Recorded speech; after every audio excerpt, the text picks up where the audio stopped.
mga kapuso, tulad ng aming ipinangako ay narito na po ang panig ni Bong Navarro sa pamamagitan ng kanyang abogadong si Alma Malyonga. Attorney, magandang hapon.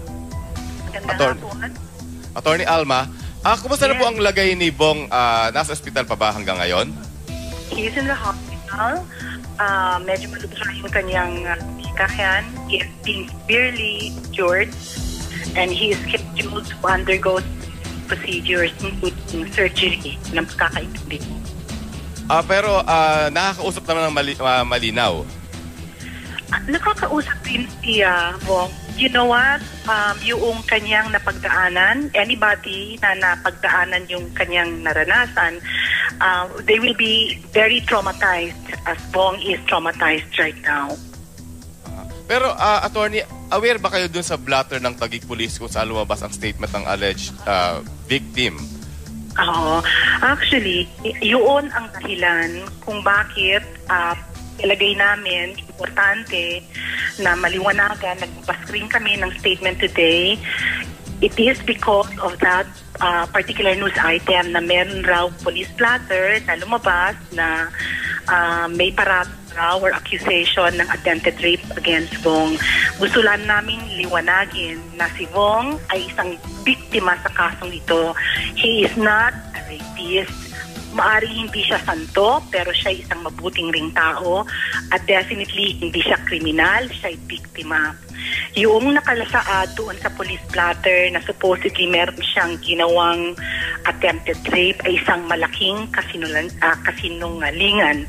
No, it is part of this horrible crime that was committed against Bong. Siya ay dinitena.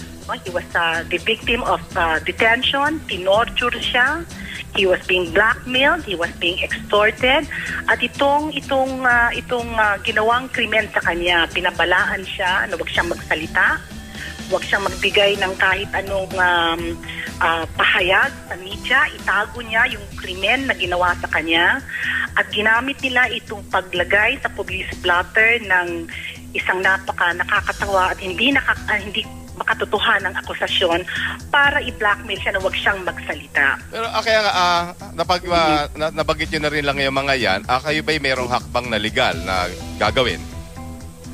Well, of course, the process is already, it's begun.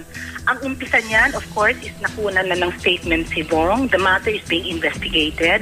Ayaw nga namin sanang magsalita at ayaw rin magsalita sana ni Bong. Kaya lang, lumabas itong news na ito na lalong pambababoy kay Bong. Yung ginawa sa kanya, sa totohanan lang, kung alam yung mga ginawa sa kanya, ay dapat hindi maranasan ng kahit na sinong tao. Walang karapatan ng kahit na sinong tao na gawin ito sa kapwa niyan, yung pangbababoy, pangbabastos, pangbubugbog, pananakit, pananakot.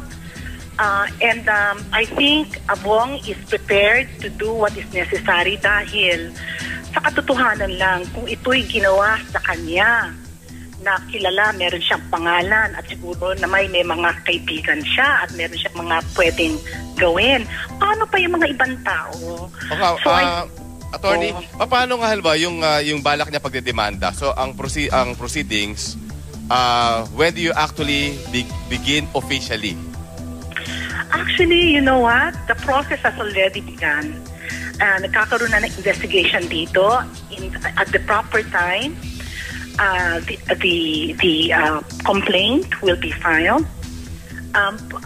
Because I think meron mga there are government entities involved here, including the NBI, the police authorities. We are gathering the necessary evidence. They are being documented. They are being preserved.